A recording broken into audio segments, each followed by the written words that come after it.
Hello student, Manoj Rathore math classes में आपका स्वागत है।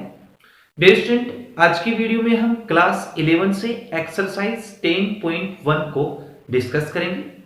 इससे पहले वाली वीडियो में हमने इस एक्सरसाइज के बेसिक कॉन्सेप्ट और एक्सरसाइज का जो फर्स्ट क्वेश्चन है उसको हमने सोल्व किया था। अब देखते हैं आगे के क्वेश्चन।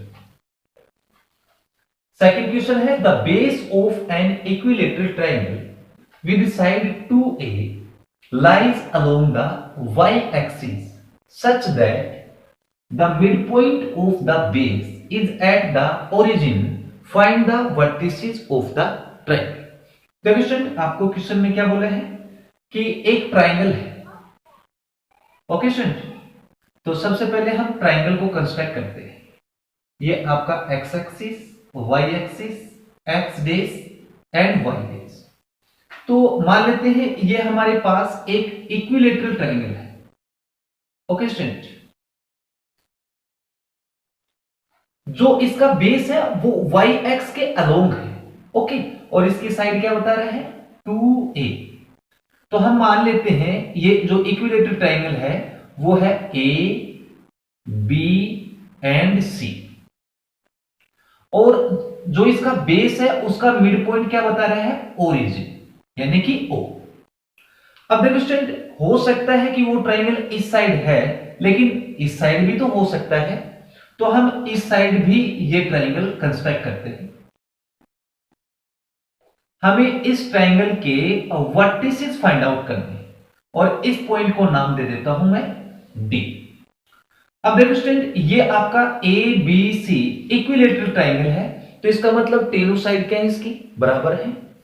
तो ये साइड आपकी 2a थी और साथ में बोला है कि O इसका मिड पॉइंट है, तो OB साइड आपकी होगी A, OC साइड होगी आपकी A। ओके, तो इसका मतलब इस C पॉइंट के कोऑर्डिनेट होंगे 0, -a और B के कोऑर्डिनेट होंगे 0, a। अब हम A के कोऑर्डिनेट कंसीडर करते हैं। ये जो आपकी OA लेंथ है उसको हम x कंसीडर कर लेते हैं। ओके स्टूडेंट, सो x के जो a के कोऑर्डिनेट हैं वो होंगे x, 0। क्लियर? और इस d के कोऑर्डिनेट आप मानेंगे -x, 0। ये माइनस की साइड में है और ये प्लस की साइड में, तो हमें यहां x की वैल्यू फाइंड आउट करनी है। क्लियर? अब आपके सामने स्टूडेंट ये आपका राइट एंगल ट्रायंगल दिख रहा है AOB, चाहो तो नीचे वाला भी ले सकते हैं। तो इस राइट एंगल ट्रायंगल में पाइथागोरस थ्योरम की हेल्प से हम x की वैल्यू फाइंड आउट करेंगे। Clear? So in triangle AOB, okay student, AOB ये आपका 90 डिग्री एंगल है, तो इसके अपोजिट साइड क्या होगी, हाइपोटेनियस, दैट इज AB का square is equal to base का square OA square plus OB square. Clear student? AB कितना है, 2a का whole square OA x square plus OB a square. इसका होल स्क्वायर बनेगा 4a square is equal to x square plus a square. Understood? अब इस a square को इस side लेके आएंगे तो नेगेटिव हो जाएगा। 4a square minus a square is equal to x square, यहां बच जाएगा 3a square is equal to x square. दोनों साइड का क्या करेंगे, स्क्वायर रूट, तो हमें यहां से x के इक्वल में क्या मिलेगा, x के इक्वल मिल जाएगा प्लस माइनस √3a। अब देखो स्टूडेंट, ये जो x है वो लेंथ है, या फिर ऐसे बोल सकते हैं कि ABC ट्रायंगल की क्या है, हाइट है, और हाइट कभी भी स्टूडेंट नेगेटिव नहीं होती है, इसलिए x की जो वैल्यू है स्टूडेंट वो आपकी आएगी √3a। तो इस a के जो कोऑर्डिनेट हैं स्टूडेंट वो आ गया √3a, 0। अब देखो स्टूडेंट, जितनी लेंथ इस साइड पॉजिटिव डायरेक्शन में है उतनी ही लेंथ इसके नेगेटिव डायरेक्शन में होगी, तो D पॉइंट के कोऑर्डिनेट होंगे -√3a, 0। और यही क्वेश्चन में आपको पूछा है। क्या पूछा था क्वेश्चन में कि इन ट्रायंगल के जो वर्टिसेस हैं वो क्या होंगे, तो वो आपको मैंने फाइंड आउट करके बता दिया। तो ये आपका question number second complete. Okay student, next question third देखते हैं। Find the distance between P and Q। P के कोऑर्डिनेट है x1, y1 एंड Q के कोऑर्डिनेट है x2, y2 when PQ is parallel to y axis and PQ is parallel to x axis. तो पहला case लेते हैं। Okay student, PQ is parallel to y axis. तो सबसे पहले हम y एक्सिस और x एक्सिस ड्रॉ करते हैं। ये आपका x एक्सिस और ये आपका हो गया y axis. PQ line y x के पैरेलल है, तो ये पॉइंट आपका P हो गया और ये Q। इसके कोऑर्डिनेट x1, y1 और इसके कोऑर्डिनेट x2, y2। हमें PQ के बीच की डिस्टेंस बतानी है। So distance between PQ is equal to under root x2 minus x1 का whole square y2 minus y1 का होल स्क्वायर। अब देखो स्टूडेंट, ये जो PQ लाइन है वो y एक्सिस से फिक्स डिस्टेंस पे है। इसका मतलब ये हुआ कि x1 और x2 दोनों की डिस्टेंस क्या है, इक्वल है स्टूडेंट। ओके, तो यहां से हम ग्राफ को देख के बोल सकते हैं कि x1 के इक्वल क्या आ रहा है, x2 आ रहा है। ओके, क्योंकि x1 भी a है और x2 भी क्या है, आपका a है। सो PQ की डिस्टेंस आएगी अंडर रूट x1 और x2 इक्वल हुआ तो x1 माइनस x1 का whole square plus y2 minus y1 का होल स्क्वायर। ये आपका 0 हो गया। ओके, और इस स्क्वायर से अंडर कैंसिल, तो हमें मिल गया y2 माइनस y1 और इसका हम मोड लेते हैं क्योंकि लेंथ कभी भी नेगेटिव नहीं होगी। अब इसका सेकंड पोर्शन देखते हैं। सेकंड पोर्शन में बोला है कि PQ is parallel to x axis. Okay, यानी कि इस केस में PQ लाइन की जो बीच की डिस्टेंस है वो क्या होगी, ये आपका x एक्सिस और ये आपका y एक्सिस और ये आपकी PQ लाइन है। ओके, ये P हो गया x1, y1 और ये आपका Q x2, y2। So distance between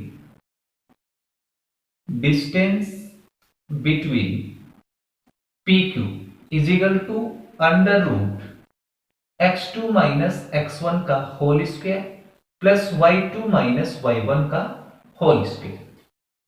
जैसे कि ये लाइन PQ y एक्स से फिक्स डिस्टेंस पे थी, वैसे ही ये लाइन x एक्सिस से फिक्स डिस्टेंस पे है B।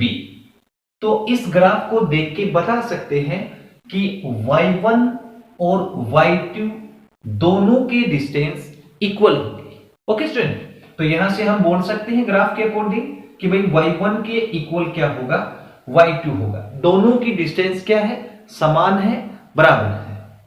So under root x2 minus x1 का whole square plus y1 minus y1 का होल स्क्वायर, ये आपका 0 हो गया और इस स्क्वायर से अंडर रूट कैंसिल, हमें मिल गया x2 माइनस x1 और इसका मोड।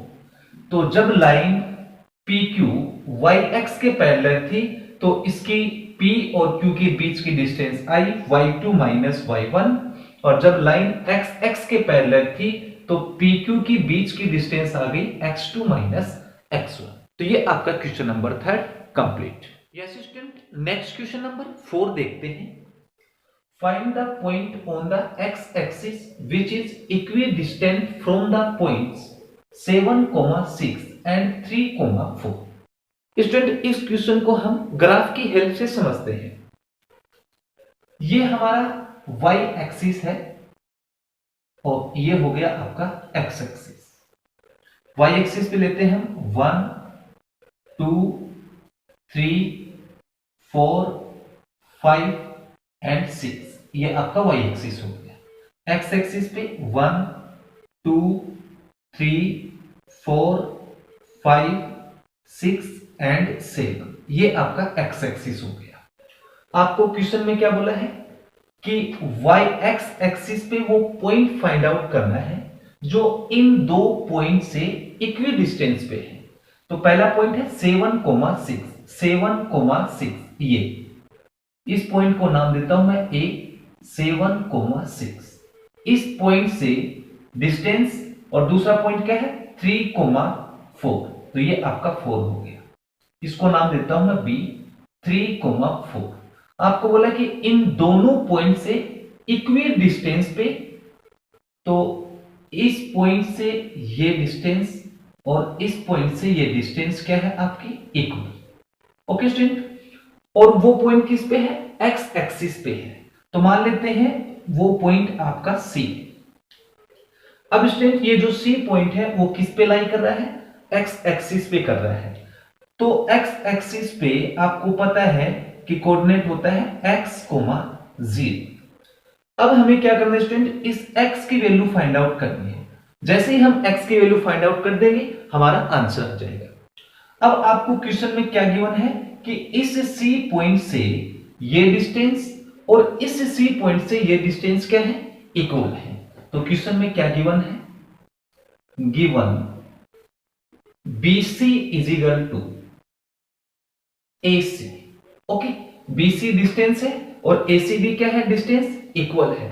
तो distance between two point, BC की distance under root x2 minus x1, x minus 3 का होल स्क्वायर प्लस 0 माइनस 4 का whole square is equal to A और C के बीच की डिस्टेंस x2 माइनस x1 इसका whole square plus y2 minus y1 का whole square, 0 minus 6 का whole square. अब हम एक काम करते हैं, दोनों साइड का स्क्वायर कर देते हैं। तो ये बन जाएगा x माइनस 3 का होल स्क्वायर प्लस 4 का स्क्वायर 16। ये बन जाएगा x माइनस 7 का होल स्क्वायर और प्लस 36। अब इनके होल स्क्वायर ओपन करते हैं, x square plus 9 minus 6x plus 16 is equal to x square plus 49 minus 14x plus 36। अब देखो स्टूडेंट, एक्स स्क्वायर से तो एक्स स्क्वायर कट गया। अब इस 6s को इस साइड शिफ्ट करते हैं, ओके, और इन दोनों को ऐड करते हैं। ये बन जाएगा 25, ओके, और इन दोनों को ऐड करके इस साइड लेके आते हैं। तो माइनस का क्या होगा, 6 और 9 5 और 3 प्लस 7, 3 प्लस 4 7, 8 हो गया।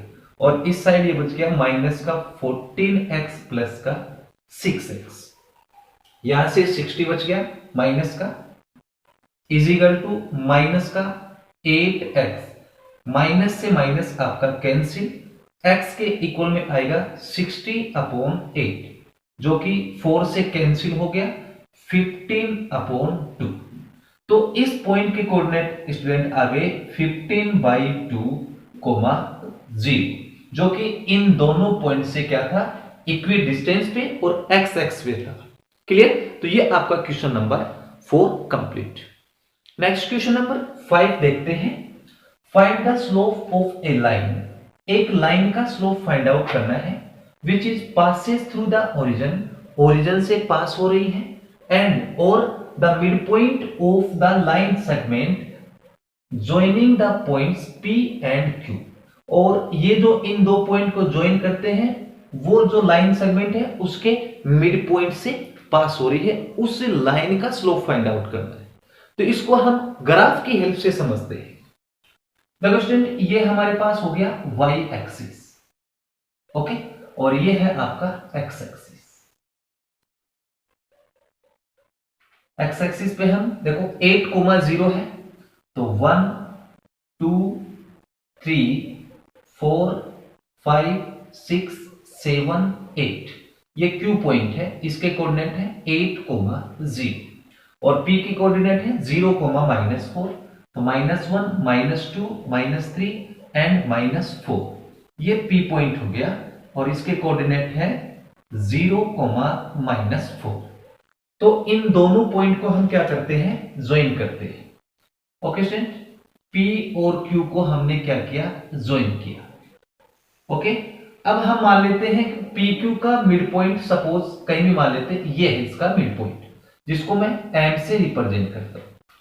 तो हमें किस लाइन की इक्वेशन निकालनी है, जो ओरिजिन से पास होती है और इस लाइन सेगमेंट के M यानी कि मिड पॉइंट से पास होने वाली लाइन का स्लोप फाइंड आउट करना है। ओके, तो मान लेते हैं वो लाइन ये है जो ओरिजिन से और मिड पॉइंट से पास हो गई, L, इसका स्लोप फाइंड आउट करना है।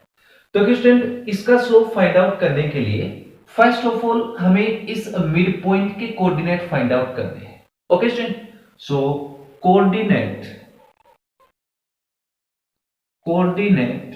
ऑफ M, और M क्या है, मिड पॉइंट है, और मिड पॉइंट के कोऑर्डिनेट क्या होते हैं स्टूडेंट, x के कोऑर्डिनेट तो होते हैं x1 प्लस x2 बाई 2 और y के कोऑर्डिनेट होते हैं y1 प्लस y2 बाई 2।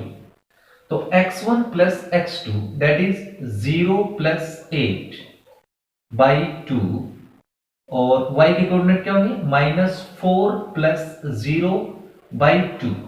इसका मतलब m के कोऑर्डिनेट क्या आएंगे, 8 प्लस 0 8 और बाई 2, -4 प्लस 0 -4 बाई 2।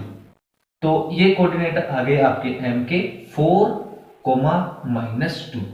तो m के कोऑर्डिनेट आ गए 4, -2 और ओरिजिन के कोऑर्डिनेट स्टूडेंट आपको पता है 0, 0। अब देखो स्टूडेंट, ये जो लाइन L है वो 2 पॉइंट से पास हो रही है।